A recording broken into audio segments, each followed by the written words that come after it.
Olá, bom dia. Hoje é dia 3 de julho de 2025, quinta-feira. Louvado seja o nome do Senhor por estarmos juntos. O Senhor nos permite desfrutarmos desse privilégio, estarmos vivos, mais um dia de vida, pela bondade concedida pelo próprio Deus. Uma noite tranquila, de paz, seguindo sob o cuidado do Senhor. A nossa devocional continua com o texto do apóstolo São Paulo aos Gálatas, no capítulo 1, versos 3 a 5, onde lemos: Graça a vós outros e paz da parte de Deus nosso Pai e do Senhor Jesus Cristo, o qual se entregou a si mesmo pelos nossos pecados, para nos desarraigar deste mundo perverso, segundo a vontade do nosso Deus e Pai, a quem seja a glória pelos séculos dos séculos. Amém. Vimos já que o apóstolo Paulo fala aqui da obra redentora de Cristo, ou da redenção como esta obra única e inigualável de Cristo em relação à nossa salvação. Vimos que ela é de fato única e inigualável pela sua espontaneidade, quando Paulo disse que Jesus entregou-se a si mesmo, ninguém tomou a vida dele. A vicariedade, ele entregou-se, ele se deu a si mesmo pelos nossos pecados, né? Então, assumindo os nossos pecados, portanto, assumindo o nosso lugar, substituindo-nos ali na cruz, porque nós não tínhamos condição de fazê-lo. A efetividade, que é a junção da eficácia e da eficiência, fazendo com que aquilo para o que ela foi determinada ela alcance. Ela só alcança aqueles pelos quais, de fato, ela ocorreu. Então, Jesus não derramou o seu sangue de forma ineficaz e ineficiente, não alcançando aqueles que supostamente ele teria morrido por eles. Portanto, aqueles por quem Jesus morreu, de fato, alcançaram, alcançam e alcançarão a salvação. É a efetividade para nos desarraigar, nos retirar, nos arrancar, nos desarraizar deste mundo perverso. E, por fim, a sua conformidade, como diz o texto aqui, segundo a vontade de nosso Deus e Pai. A redenção, portanto, é uma obra de conformidade, conformidade do Pai e também do Filho e, obviamente, do Espírito Santo, que aplica tudo aquilo que foi feito na cruz do Calvário à nossa vida.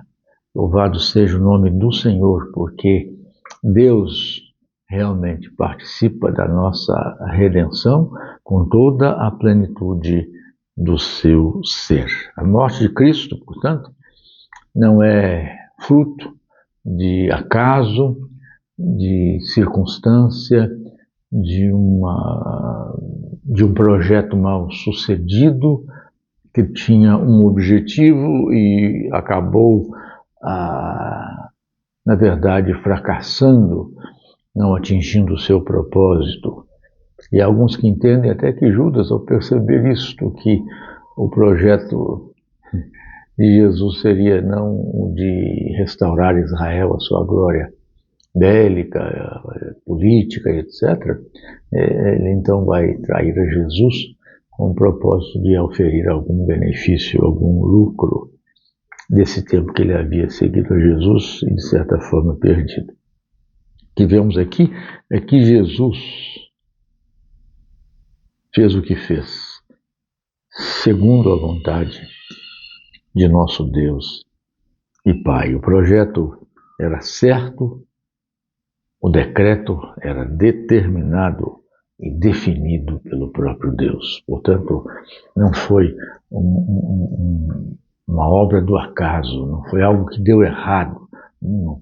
Aquilo tudo estava projetado por Deus. Por isso que Jesus disse: eu para isso vim, para dar a minha vida em resgate de muitos. Ele nunca deixou de ter essa consciência na sua vida adulta, no seu ministério.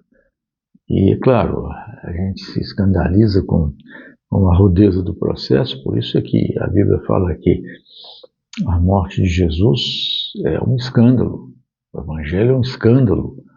É loucura para uns, como os gregos, e escândalo para o judeu, porque o processo foi realmente um processo rude, escandaloso, envolvendo a morte execrável na cruz, porque, como diz a Escritura, maldito aquele que for pendurado no madeiro. Mas esse processo rude, estranhamente pesado, é, na verdade, fruto do amor do Pai a favor dos seus filhos, ainda que sacrificando o seu filho amado.